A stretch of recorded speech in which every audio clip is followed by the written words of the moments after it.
Tuloy na maglingkod sila sa iyo, Lord God. Yes, Father God, maraming salamat sa bawat buhay, O Lord God, na nagbigay papuri, pasasalamat sa iyong ngalan. Ito po ang aming samot ka lang. In Jesus' name we pray. Amen. Amen. Yan, tayo po tumayo sa gabi nito habang atin pong babasahin po ang talata na ating pong pagbubulayan. Yan, sabi nga po in the book of Luke chapter 7 verses 11 to 17. Pasuyo na po ng PowerPoint po natin. Ayan, sabi po doon, soon afterward, Jesus went to a town called Nain, and his disciples and a large crowd went along with him. As he approached the town gate, a dead person was being carried out, the only son of his mother, and she was a widow. And a large crowd from the town was with her. When the Lord saw her, his heart went out to her, and he said, "Don't cry."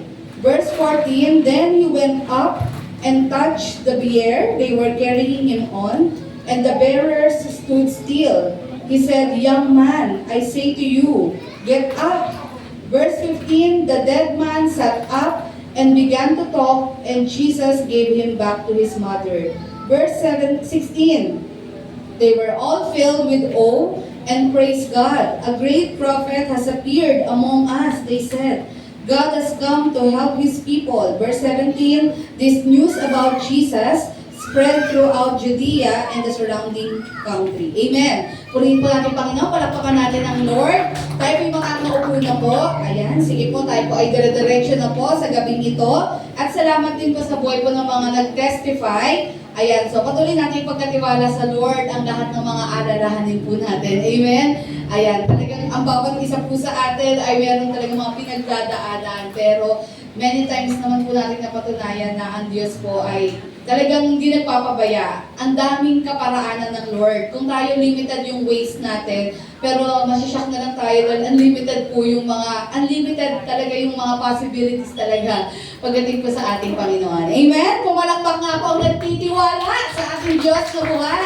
Yung palakpak po ng mga nagpapasalamat at nagpupuli sa ating Panginoon. Binigyan po ng title ang ating pong pag-aaralan sa gabi ito. Sabi nga po dyan, when Jesus comforts us. Ayan. So I believe ang bawat isa po sa atin, kailangan po natin ito araw-araw. Amen? Ayan, with all and with everything that is going on sa buhay natin, kailangan natin talaga ng kaaliwan, pag-agapay, kapahingahan, comfort na nanggagaling sa ating Panginoon. Yan. And meron po akong tatlong bagay na i-share sa inyo sa gabing ito na kung paano po natin na-witness na ang ating Panginoon ay nakaramdam talaga siya ng ng awa. Yan, dito po sa widow. Yan, at the same time ay namatayan po ng anak. At makikita po natin kung ano yung bagay na nagawa ng Panginoon na after niyang maramdaman yon, talagang sabi ko nga, as I am studying this, ito rin yung kayang gawin ng Lord sa atin. Kaya nga, di ba, based sa mga testimonies nyo kanina, may mga situations na parang muntik na or parang hindi mo alam paano mo kukunin, paano gagawin mo. Pero nagugulat ka, ang daming favor, ang daming ginagamit ng Lord, di ba? Talaga yung impossible, naging possible. Kasi nga, dito, just like this story, may kita po talaga natin na ang Panginoon, mahal tayo ng Lord, kilala niya tayo, at talagang may mga instances talaga na siya talaga ay kumikilos. I mean, lagi naman. Pero may mga situations tayo sa buhay talaga natin na talagang ipaparanas niya talaga sa atin yung kapangyarihan niya. Amen? Na talagang lagi niyang i-level up yung pagtitiwala natin sa Kanya. At isa nga po itong story na ito. Okay, number 1, ano po yung unang bagay na nakita po natin dyan? Pakibasa po natin ano sabi sa number 1. His compassion abounds. Okay, basahin po ulit natin from verses 12 to 13. Ayan, sabi nga po dito, as he approached the town gate, a dead person was being carried out, the only son of his mother, and she was a widow, di ba? Medyo ano po yung situation. Kasi sina Jesus, ang dami niyang kasama dito. Bukod sa mga disciples, sabi po dito, meron siyang kasamang large crowd. So imagine niyo po, ang dami nila, and syempre masaya sila. Di po ba? At nung papasok sila dito sa lugar na ito, na tinatawag nating Nain, ayan, isa daw po itong maliit lang na lugar. Kaya sabi nga po doon, ang kasalubong naman po nila sa kabilang banda naman ay ano po, mga nagluluksa naman. Ayan, so isipin niyo po yun, no? Parang nagre-rejoice ka, while yung ano mo, makakasalubong mo ay nagmo-mourn. Ayan, sabi doon, no? At ang situation, sabi doon, sino raw po ba'y namatay? The only son of his mother, and she was a widow. Yan. A large crowd from the town was with her. So marami rin. Kasama po itong widow, itong nanay.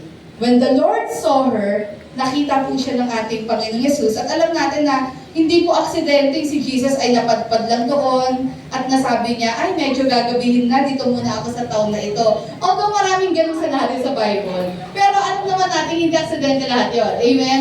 Lahat ng bagay na yan ay nakatalayan. Lahat yung planado ng Lord yan. Kumbaga, dito niya ipapamalas, ipapakita, ipapakilala kung sino ang Diyos. Para maunawaan ng tao kung sino po ang Panginoon. Amen? Ayan, sabi nga po doon, when the Lord saw her, His heart went out to her and said, don't cry. Okay, sabi nga po doon, bakit po? Kasi alam nyo, ano ba yung madalas na perception ng mga tao noong araw? At kahit hanggang ngayon, marami pa rin mga tao po talaga na masyadong iba ang pagtingin nila pag pinag-uusapan natin ng Diyos. Ang tingin nila sa Diyos, mahirap maabot ang Diyos, walang pakialam ang Diyos. Kaya nagkakagera-gera na, nagkakagulo-gulo na dito sa mundo, pero parang wala siyang pakialam. He is high above in heaven. Parang hindi niya na tayo iniintindi sa mundong ito. Ayan, so noong araw, maraming ganyang paniniwala, and even now, maraming ganyan. Tapos sabi pa, kung talaga may Diyos, bakit ganito, mga nangyayari, etc. Ang daming nangyayari sa paligid natin.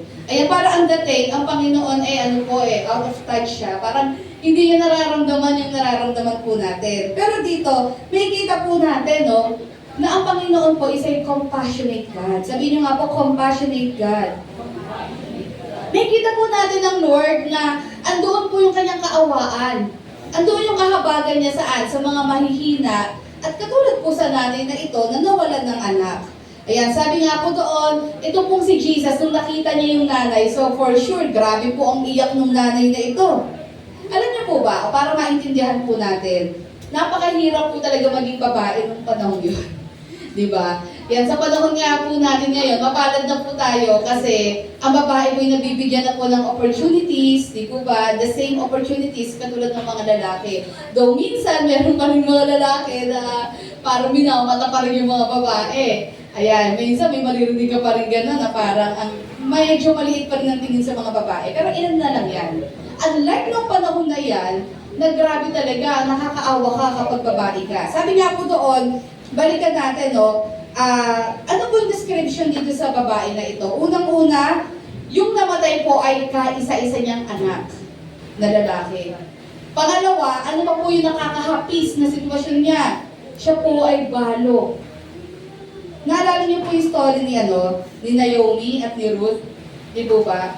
Kaya nga po si Ruth ay kinument ng ating Panginoon. Kasi si Ruth, di po ba, namatay na yung dalawang anak Yun ni Naomi. At pwede na si Ruth bumalik sa Moab.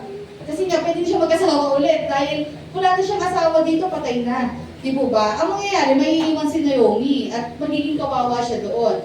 Kasi unang-una, ang babae, hindi pinagtatrabaho. So, since hindi siya pwedeng magtrabaho, paano siya mabubuhay sa araw-araw? Kaya ang mga babae daw doong nagiging palo or walang naiiwang anak doon, namamalimos para na makakain. So isipin niyo po, I believe naman yung pighati niya ay dahil sa pagkawala ng anak niya. Kumbaga secondary na lang siguro yun. Na dahil nga una, wala na siyang asawa, ito na lang anak niya, inaasahan niya. Di po ba? Kasi kahit mawalan ka ng asawa, pero kung nandiyan yung anak mo, masusuportahan ka niya. Eh problema na wala na yung anak niya. Pero yun nga, sabi ko, siguro secondary lang yun sa pighati niya. Ang pinaka talagang iniiyak niya dito, syempre, sino ba namang nanay? Di po ba, ang hindi malulungkot, magmomor ng ganito pag ikaw ay nawalan ng anak. So, siya po yung namimigati sa pagkawala ng kanyang anak. Then yun na nga po, what will happen to her after po ng funeral na yun? Ano mangyayari sa kanya? So, magiging kawawa siya bilang balo. Ayan. Sabi nga po doon, nakikita po natin na naramdaman po ni Jesus yung yung pakiramdam, yung paghihirap, pagtangis, dito pong babaeng na ito, ang naiintindihan niya po yung pain na nararanasan niya. Dito pinakita ng ating Panginoong Yesus na ang Diyos po ay hindi bingi hindi manhid. Yan, kahit sa mga oras na ito, hindi man natin sabihin specifically or anong konkreto yung mga nararamdaman natin kasi minsan ang hirap naman talaga i-explain basta gusto mo nalang umiyak, alam ng Lord yun. Ang Lord pa. Diba? Sa ibang tao, minsan, no, pag tinatanong ko, ba't ano bang problema? Ang hirap na mag-explain eh. Kasi kung babalikan mo yung story, ang haba. Diba? Para kasi minsan gusto mo maintindihan yung other person yung pain mo. Eh problema, limited yung time. Tapos kapag ikaw po ay problemado at namimigate, ang hirap ikwento lahat. Parang mas gusto mo lang umiyak ka na lang o magtago ka na lang sa kwarto. Yan, pero maganda sa ating Panginoong Yesus, hindi man tayo magsalita, pero naiintindihan niya. Ngayong gabing ito sa ating kalagitnaan, sigurado meron sa ating nalulumpay, may namimigati sa atin. Yan, feeling mo walang nakakaintindi sa'yo o hindi mo ma-explain kahit sa spouse mo. May mga ganun minsan eh. Pero rest assured, alam ng Lord yung pain mo. Amen? Alam ng Lord yung pinagdadaanan mo. Katulad po nitong babae na ito. At yon, alam din po natin na itong babae na ito, naintindihan niya rin at nasa-sense niya rin yung concern and care na nagmumula sa ating Panginoong Yesus. Meron po ba si Jesus na nilapitan na pinagdudahan siya? Di ba wala po? It goes to show kasi yung purity talaga ng puso ng ating Panginoong Yesus. Na hindi ito palabas lang, hindi ito superficial concern lang, na kunwari, concern lang siya. Ramdam talaga nila yung pag-ibig, yung compassion ng ating Panginoon. Ayan, at alam naman po natin in the Bible, if we look back, di po ba, ang daming senaryo doon na nagpakita ang Lord ng compassion. Amen? Katulad po yung pinag-aralan last week, di po ba, sa centurion servant, isa po yun. Pag may mga sakit, inaalihan ng masamang spirito, nakita po natin, lahat yung tinutulungan ng Lord makalaya. Di po ba, sa gawa ng kaaway. Ayan, sasabi nga doon, Jesus shows us that God is a compassionate God. Ano po yung ano po talaga?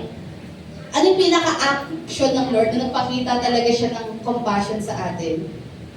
When He gave His life at the cross of Calvary, yun po yun eh. Di po ba? Yun talaga yung pinaka-ultimate, ano po talaga, acts of compassion ng ating Panginoon. Kasi nga, hopeless case tayong mga tao, makasalanan tayo. At wala tayong ibang paraan para ma-save tayo. Kahit anong gawing tumbling, bayad natin yan, wala, maiimpyerno tayong lahat. Pero dito pumasok yung compassion ng ating Panginoon. Sabi sa Titus chapter 3, verse 5, He saved us not because of righteous things we had done, but because of His mercy. He saved us through the washing of rebirth and renewal by the Holy Spirit. Nakita nyo, niligtas tayo ng Lord not because worthy tayo, matuwid po tayo, pero niligtas tayo ng Lord dahil sa Kanyang mercy. Sabi niyo po sa katabi niyo, mercy and grace of God. Amen. So ito din po, dyan papasok yung compassion ng Lord. Amen. Kumbaga, ang Lord po ay nahabag sa atin, naawa sa atin, hindi dahil karapat-dapat tayo, kundi dahil siya po ay mahabagin Diyos at maawain na ating Panginoon. At sa kabila ng pagiging makasalanan natin, ito po yung ultimate act po ng Lord ng compassion sa atin. Inalay niya yung buhay niya for unworthy sinners na katulad natin. Amen? Palakpakan natin ng Lord. Paki-check nga po yung katabi nyo, parang merong aandap-andap na yung mata eh. Gising pa po ba? Yan, pakitabi po ang kaliwat kanan. Ayan. Okay, number 2. Gusto ko basahin nyo ng malakas. 1, 2, 3, His. Sige, tayo po kayo. Ayan. Maganda yan eh. Basahin natin yung number 2 at basahin natin yung verses. Ano yung pangalawa po? Sabi po dyan, His authority is. Ano po yung verses 13 to 14? 1, 2, 3. When the Lord saw her, His heart went out to her, and He said, don't cry. Then He went up and touched her hair, with her wearing His own, and the bearers stood still. He said, Grandma, I say to you. Amen. Salamat po sa Lord. Makakaupo na po kayo. Ayan.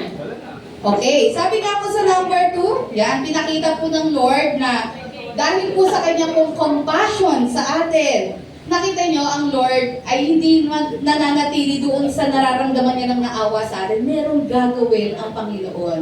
Amen? Kaya sabihin mo sa katabi mo, huwag ka mag-alala, may gagawin ng Lord. Sige, sabihin mo, mag-pray ka lang. Yan, huwag kang manghinawa.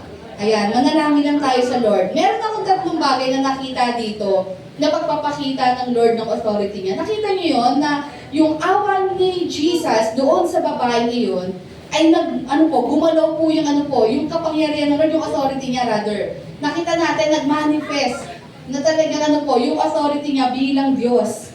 Lahat ng mga sinabi niya dito ay unusual ito sabihin ng kung sino mang tao lang. Unang-una, anong sinabi niya? Sa verse 13, ang sabi niya po, di ba sabi doon, his heart went out to her and said, don't cry. Sinabi niya doon sa babae, huwag kang umiyak.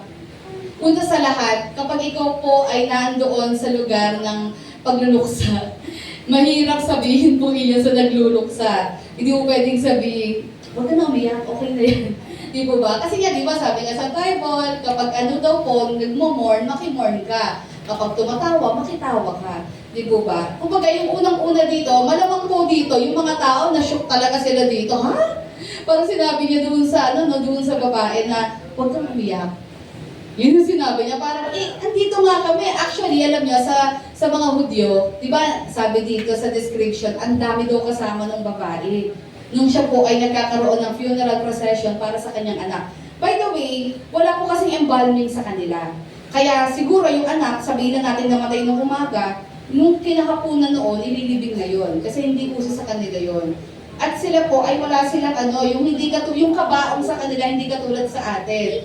Parang yung stretcher sa ospital, parang ganon, bukas, exposed, kitang-kita. Ayan, so ganun po kasi sa kanila. And sa Middle East naman talaga ganon. Yan. And nung time na ito, ayun nga po, si Jesus po, ay yung itong babae ito, marami po siyang kasama doon. Malamang, mga neighborhood nila yon na talagang nagmamahal sa kanya. Pero alam niyo po ba, nung mga panahon yun, nag-hire po sila ng mga mourners. Totoo yun, yung mga umiiyak. Di ba may palabas noon? Yun, totoo yun. Mostly sa mga yan, sa mga Middle Eastern countries yan. Yan yung mga crying ladies. Meron talagang hinahire yan. Ika nga, karir yan. Sige ba yun? Sino ba mga iyakin dito? Gawin natin crying ladies. Mga iyakin. Kung kayo madaling kayo maiyak, okay, pasok kayo dyan. So, kaya napakaraming ito. Kasi may mga may mga hired mourners. Sila talaga yung umiiyak. Parang artista siguro. Kaya hindi naman nila kilala, di ba? Kailangan iyak na iyak talaga. Siguro nakadepende doon yung bayad Di ba? Tapos nag-hire din sila ng mga tumutugtog. Which is, sa panahon natin, di ba? May mga sa Malabon, uso-uso yan. Nagulat yung iba Ako kasi bata pa lang ako, kita ko na yun, kaya sanay na ako, lumaki ako ng gentry, di ba? Bakit may patay, pero yung parang pang fiesta doon na banda? Hindi, kala-kara na yun dito sa Cavite, ganyan talaga dito. Noong time din nila, may ganun din. Akala nyo, lakad-lakad lang yun? Hindi naglalakad, may mga tumutugtog doon. So maraming hinire. Ayan, tapos yun nga po yung may mga crying ladies, may mga mourners, at kasi ang libingan ay nasa labas ng gate.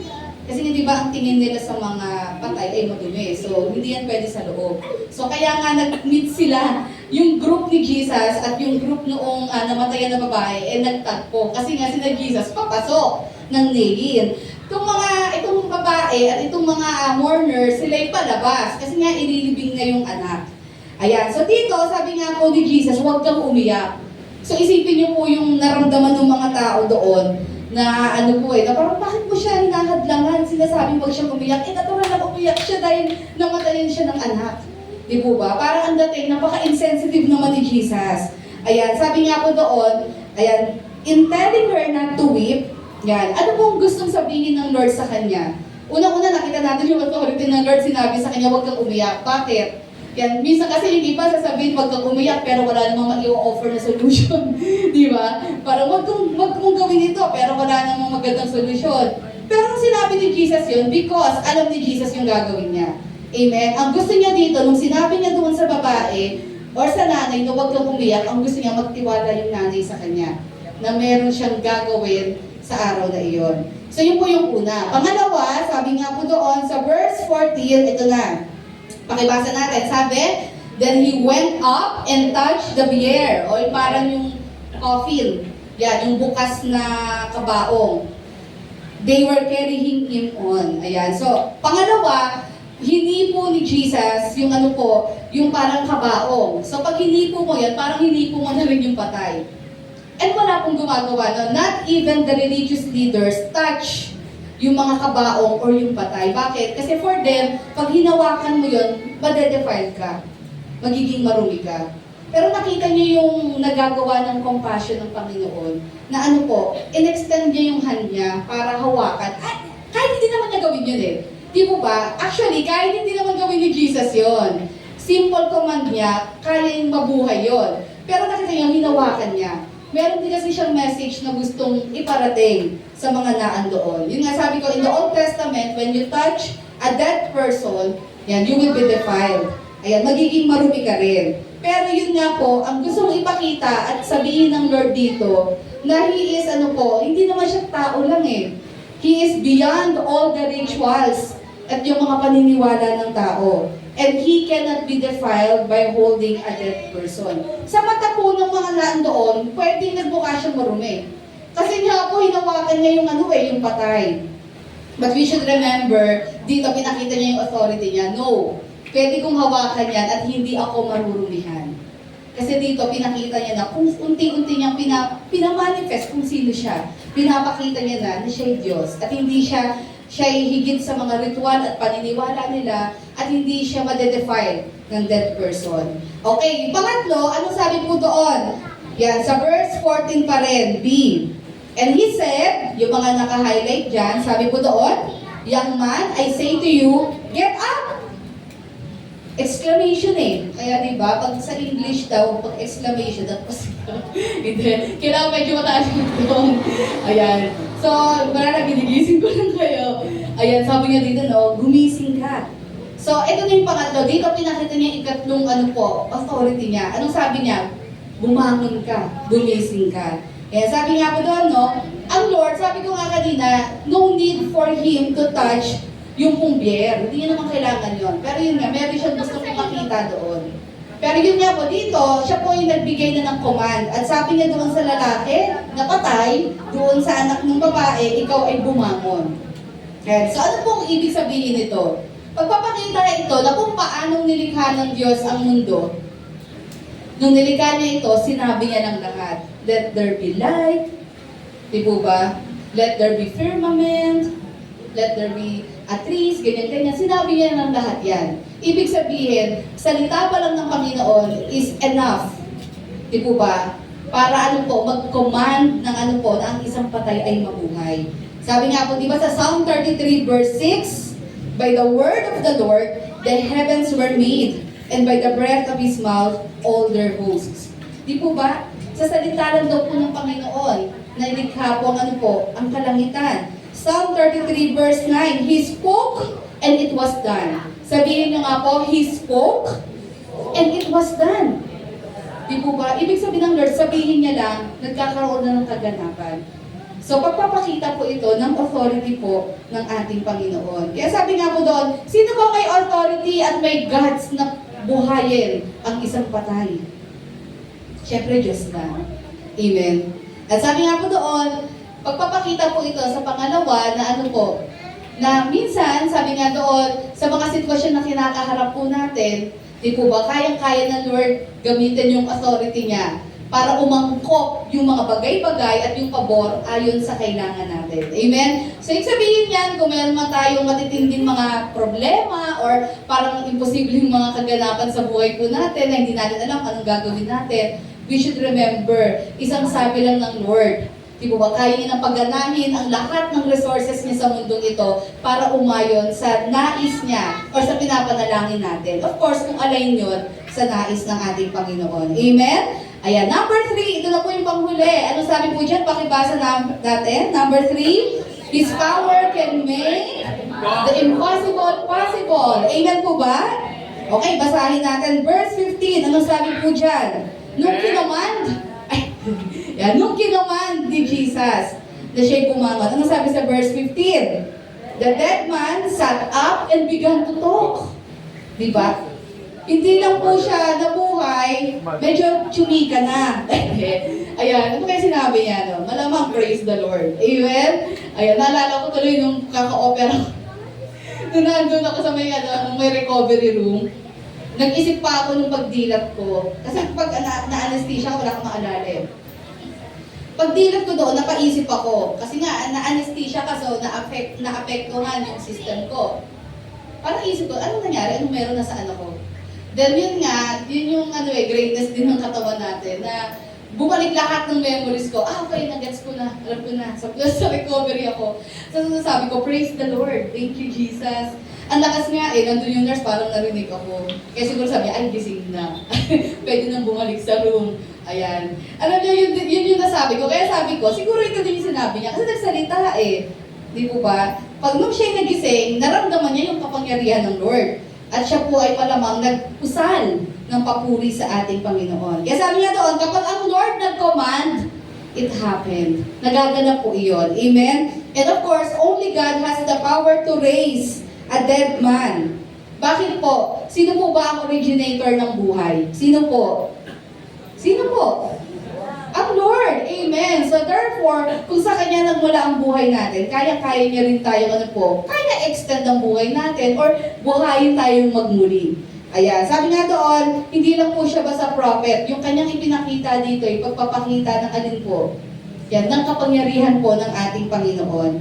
Ayan. Sabi nga po dito, our faith is for Jesus alone. Yan. Bakit po? Since He is able not just to resuscitate, but to resurrect us from the grave. Ito pong anak, ang naranasan niya, resuscitate, binuhay siya ulit, na-revive. Pero alam din natin, katulad ni Lazaro, time will come, mamamatay din siya. Yan. Pero ang maganda dito, ang pangako ng Lord, hindi niya lang tayo kaya i-resuscitate or i-revive.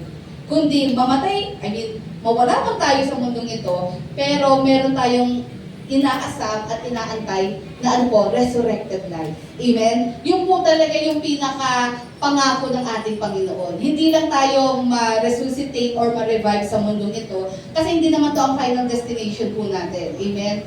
Kundi magkaroon tayo ng resurrected life kung saan we will be with the Lord forever. Kaya nga sabi sa Romans 8:11, if the Spirit of Him who raised Jesus from the dead dwells in you, He will raise Christ Jesus from the dead will also give life to your mortal bodies through His Spirit who dwells in you. So dito, pinapakita po dito yung resurrection from the dead.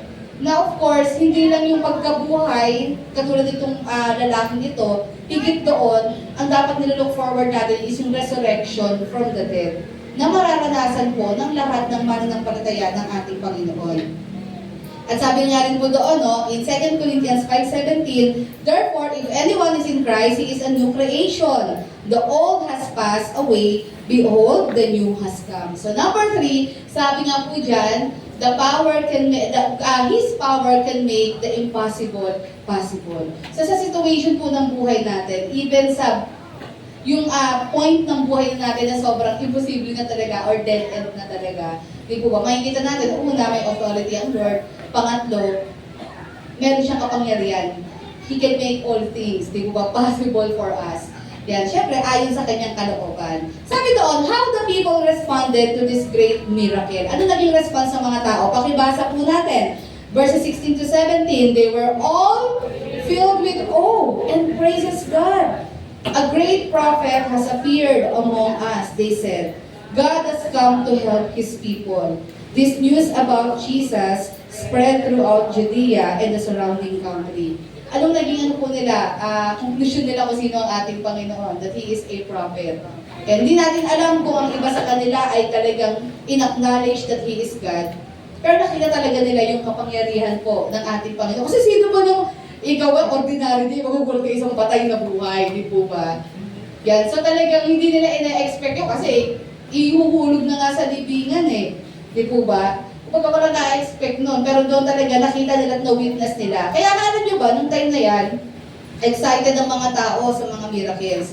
Kasi if you will remember, from the book of Malachi, bago mag-New Testament, may tinatawag tayong yung silent years sa Bible. Ibig sabihin, wala mga prophets. So wala sila talaga na-witness doon ng mga miracles, mga ganyan. Kaya nung dumating si Jesus, si John the Baptist, una din si Jesus, grabe talaga yung impact nila kasi parang for the longest time, lahat yan, nababasa lang namin yan, sinishare lang yun sa amin. Pero ngayon, nawi-witness na namin first hand na gumagaling ang mga may sakit. Yan. Kasi nga, di ba, nung dumating si John the Baptist and si Jesus, di ba, doon ulit, di ba, for the longest time, ayan, meron dumating po sa kanila. Ayan. At sabi nga po doon, nakikita po natin ano yung naging response ng mga tao. So, hindi natin alam ano talaga yung naging faith nila kung meron talagang nanampalataya. For sure, meron. At malamang yung nanay, nanampalataya, syempre siya sa ating Panginoong Yesus. Ayan. Pero alam niyo po ba, bago tayo mag-conclude, ayan, kasi mag-conclusion na ako. Yung lugar po kasi ng Nain, malapit po yan sa Shunem. Ano pong naalala niyo doon sa Shunem? In the Old Testament. Sino pong nakakilala kay Prophet Elisha. Oo. Yung alin po, si Elisha. Si Elisha yung minentor ni Elijah. Actually, ano nangyari po doon sa Shunem? Ano nangyari sa Shunem? Meron din binuhay doon na lalaki. Pero ang ginamit na Lord na instrument is si Elisha. Ayan, si Elisha pong ginamit. Kaya nakita nyo, si Elisha po, mas greater yung na-perform niya kesa kay Elijah. Kasi nga, pinag-pray niya yun double portion of anointing. Kaya grabe yung grabe talaga yung power na dumaloy sa buhay ni Elisha. So, ang nangyari, doon sa Shunem, meron ditong widow, same case nito. Yan. At ang ginawa ni Elisha para mabuhay yun, nagpatira pa siya, in-stretch niya yung katawan niya doon sa patay na nabuhay. Di ba? At yung kilala si na Elisha as prophet ng ating Panginoon. So, natin alam kung connected yun doon. Kaya somehow, may idea syempre yung mga tao kasi magkatabing lugar lang yan Yung Shunem tsaka itong Nain, magkatabi lang yan. So dito, may kita po natin at gustong sabihin ng Panginoon sa atin na kung nung time ni Elisha, si Elisha is a prophet, but this time, it is God Himself na kasama nyo. At siya mismo ang nag-perform ng miracle na ito. Amen? For our conclusion, tayo po'y tumayo. Amen. Yan, inaantok na po ata kayo. Ayan. Gets ko naman kayo. Ayan, sabi po sa conclusion natin, what a great comfort to us knowing that Jesus is not just a prophet, but He is God for whom His comfort is not just passive sympathy, but active, authoritative intervention based on His sovereign will. Totoo naman po yun, di ba? Kasi ang daling sabihin na tayo ay nalulungkot, nakikipighati tayo, pero ang maganda sa Panginoon, nakikiisa siya sa kalungkutan natin, nag-aawa siya sa atin, di ba? Pero ang maganda sa Panginoon, may gagawin siya. Di ba? Of course, according yan sa sovereign will ng Lord. Ibig sabihin, kung talagang loloobin niya, not necessarily lahat ng patay bubuhayin ng Lord. Di ba? Kumbaga, according sa kalooban ng Lord, sa timing ng Panginoon at sa nais niya. Pero it goes to show na kapag ang Lord po ay nagkaroon ng compassion sa atin, di ba? Hindi niya lang ito sasabihin sa atin. Talagang gagawin niya ang lahat. He will move mountains, di ba? Kahit even yung laws of science, kahit yung balibaliin yan. Parang yung Red Sea, kayang balibaliin yan para lamang maganap yung kalooban niya at pagbigyan ng katugunan yung panalangin natin. Ibig sabihin, walang mahirap sa ating Panginoon. Amen? If it's aligned to His will, yung pinagpe-pray natin, we can experience and we can witness God's miracle sa buhay po natin. But still, ano man po yung panalangin tugunin ng Lord, magpasalamat pa rin tayo sa Panginoon. Amen? Kasi alam ng Lord lahat ng bagay, He is in control of everything. Yun po ang mahalaga doon. Yan. Sige po, palakpakan natin ng Lord and let us pray. Maraming salamat po, Panginoon, sa gabing ito for, Lord, building our faith, Lord, and our trust in You. Na alam namin, Panginoon, kaming lahat po ay may mga kanya-kanyang issues, concerns sa aming mga buhay. Katulad po nitong babae, Lord, nitong nanay na ito na dumadanas, Lord, ng matinding kawalan, Panginoon. Ay Lord, nung araw din na iyon, ay witness niya din, Panginoon, ang miracle, Panginoon, na nagmumula sa inyo. Lord, we also know na the same with us, anuman po, Panginoon, yung mga long-standing prayers, anuman po yung mga kabigatan, Lord, anuman po yung mga hinihiling namin sa inyo, bagamat kung iisipin namin, madalas, mahirap, imposible. But Lord, dito pinakita mo, Panginoon, if it's according to your will, Lord, you can move mountains. Kaya mo, Lord God, gamitin ang authority mo, Lord, and to use your power, Panginoon, para mangyari at maganap ang iyong nais at kalooban. But still, Lord, ang aming panalangin, mangyari at maganap, Lord, ang iyong kalooban. Ano man mo yung nais mo, Panginoon? Maaari may mga panalangin kami na hindi yun exactly yung gusto mong maganap sa amin. Help us, Lord, na tanggapin yon at magtiwala kami, Lord, sa perfect will mo, perfect timing mo, at sa dakilang plano mo sa aming mga buhay. Salamat po, Panginoon, sa gabi nito. Nawa ang bawat isa ay napaalalahanan at nabigyan, Lord God, ng Lord, kapahingahan sa pamamagitan, Lord God, ng story na ito. Sa pangalan niyo po, Panginoon Jesus, ito po ang aming panalangin. Amen. Palakpakan natin ang Panginoon dahil pinatako na po sa ating pananalangin. Opo muna tayo. So, sa gabing ito,